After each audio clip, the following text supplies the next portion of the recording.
नमस्कार, मैं Vijaypal Singh bright computer institute की तरफ से आपका स्वागत करता हूं। आज हम आपको बताने वाले हैं कि एमएस वर्ड प्रोग्राम में मेनू बार्स कितने होते हैं और उन मेनू बार्स के अंतर्गत आने वाले टूल्स का प्रयोग हम किस लिए करते हैं। इससे पहले आपसे रिक्वेस्ट है कि यदि अभी तक आपने मेरे चैनल को सब्सक्राइब और लाइक नहीं किया है, तो प्लीज़ आप चैनल को सब्सक्राइब और लाइक कर लीजिए ताकि आने वाली अगली वीडियो का नोटिफिकेशन आपको सबसे पहले मिल सके। तो आइए बिना समय गंवाते हुए आपको मेनू बार्स और उसके अंतर्गत आने वाले टूल्स की जानकारी देते हैं।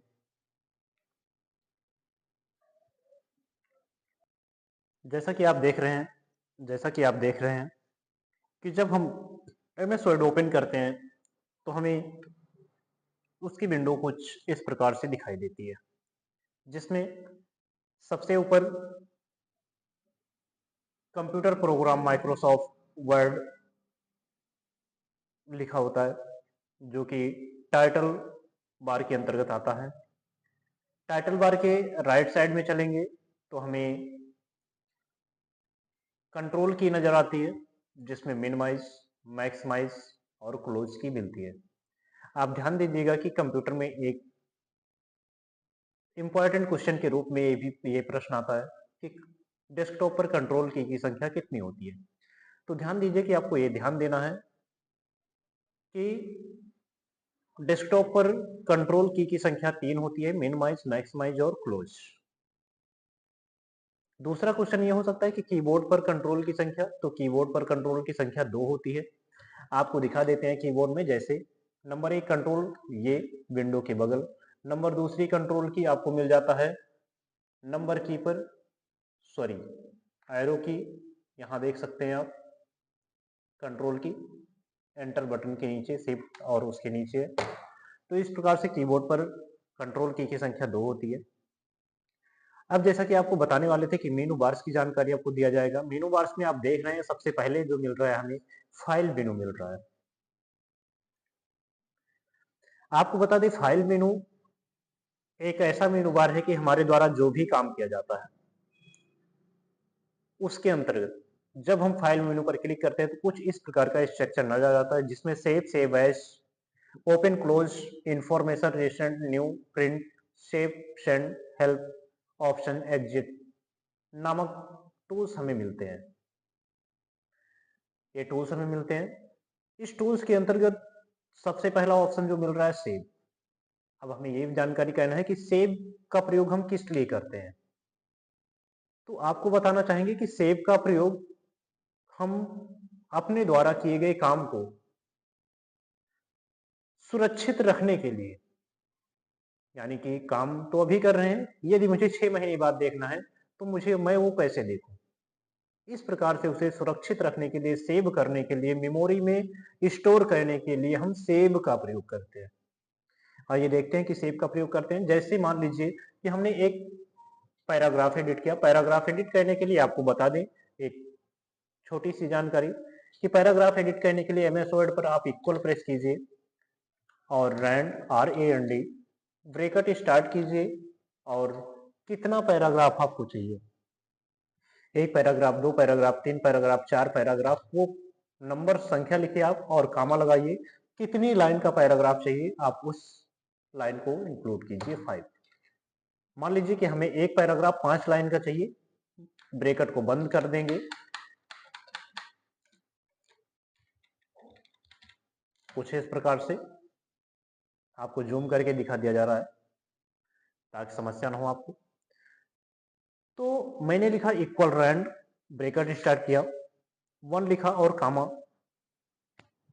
उसके बाद 5, यानी एक पैराग्राफ 5 लाइन का मुझे चाहिए और मैंने एंटर प्रेस कर दिया। अब देखिए आसानी से एक पैराग्राफ एडिट हो गया।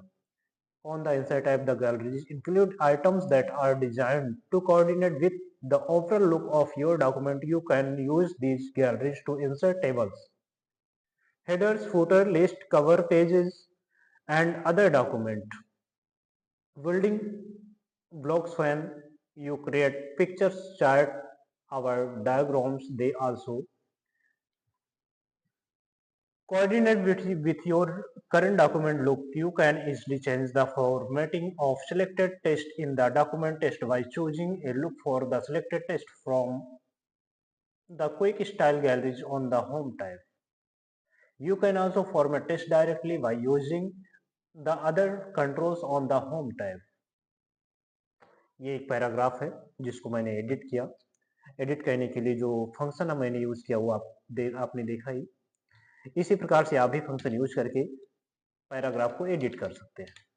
अब जैसे कि मैंने इस पैराग्राफ को एडिट कर दिया, इसे मुझे सेव करना है, तो सेव करने के लिए मैं फाइल मेनू पर जाऊंगा।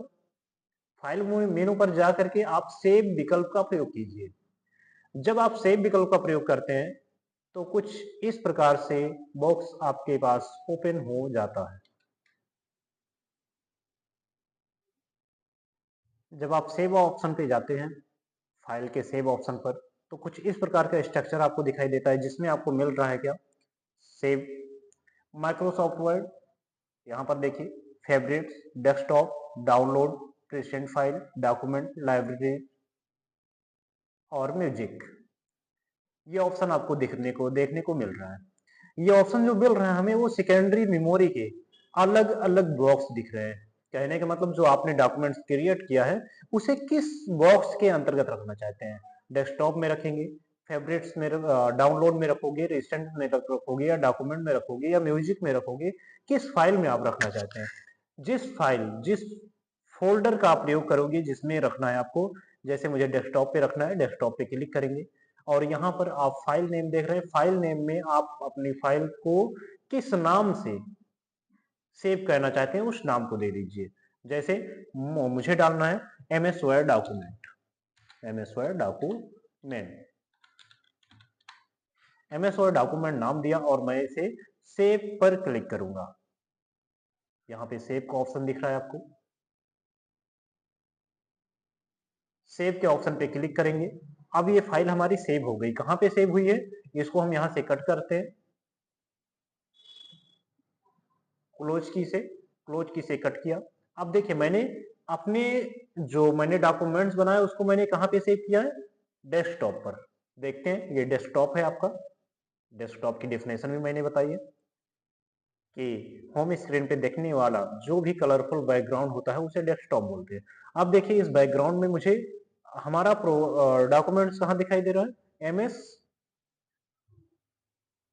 माइक्रोसॉफ्ट डॉक्यूमेंट, MS डॉक्यूमेंट मैंने लिखा था अपने प्रोग्राम का नाम जो मैंने अभी एडिट किया। तो यहाँ पर देखिए सामने ये लिखा हुआ है, सामने लाते हैं आपको, ये लिखा हुआ है MS डॉक्यूमेंट। इसे आप ओपन करके भी देख सकते हैं, ये है। इस प्रकार से ये डॉक्यूमेंट्स अब हमारा जब तक डिलीट नहीं किया जाएगा तब तक ये ऐसे रहेगा। ये सेकेंडरी मेमोरी में सेव हुआ है, ये आप ध्यान दीजिएगा। मेमोरी दो होती है, मैंने आपको थ्योरी पार्ट में बताया, प्राइमरी और सेकेंडरी। तो जो भी डॉक्यूमेंट्स हमारे सेव होते हैं वो सेकेंडरी डिवाइस में सेव होते हैं।